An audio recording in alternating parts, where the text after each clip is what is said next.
Hi, this is Dave Ertl, employment lawyer at Ertl Lawyers.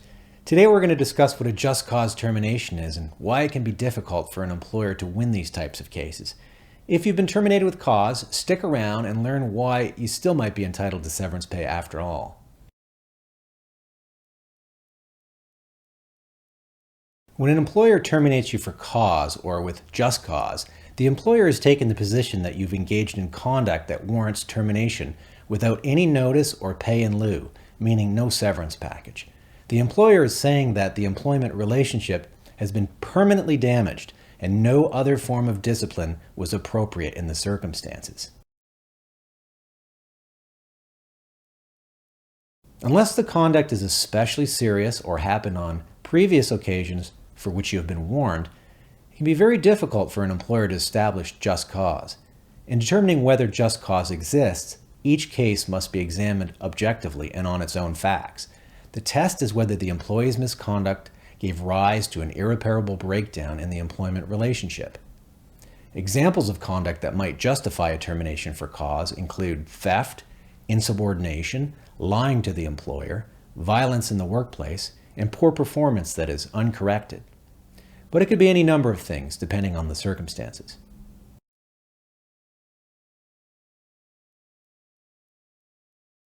Because determining whether you were properly terminated with cause depends on a contextual approach, the following factors may help your case.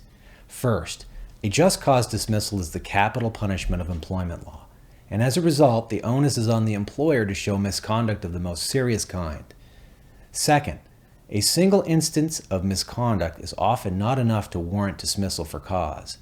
Third, dismissal for cause for performance-related reasons usually requires that the employer has given the employee a warning and a reasonable opportunity to correct the deficiency before dismissal. Fourth, if an employer does not act promptly in dismissing an employee for misconduct the employer knows about, the employer is said to have condoned the behavior. The employer will not be able to rely on that behavior to summarily dismiss the employee in the future. Fifth, the longer an employee has been with the employer, the harder it is for the employer to justify dismissing them for cause. Sixth, where an employer does not stick to its own disciplinary policies, either in the handling of your matter or with other incidents involving other employees, it is often fatal to the employer's case. Seventh, a faulty investigation can ruin an employer's case. This might be where you weren't given a fair opportunity for you to tell your side of the story. These are just a few of the things that can help your case. Under the Employment Standards Act, you are not even entitled to your minimum statutory pay if you've been guilty of willful misconduct, disobedience, or willful neglect of duty that is not trivial and has not been condoned by the employer. Otherwise, even if the employer says it has cause to fire you, you should still be entitled to the minimum payments under the Act.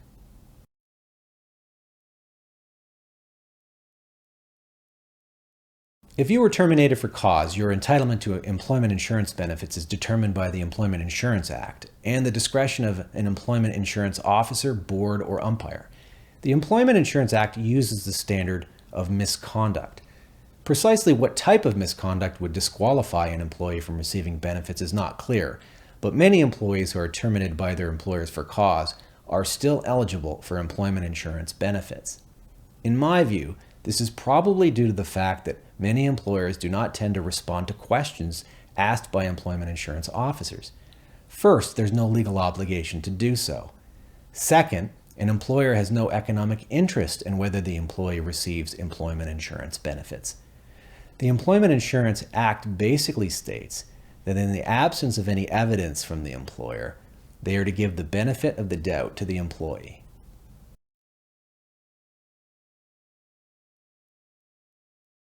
It is possible that your former employer might say something negative about you, but many employers do not want to risk further potential liability.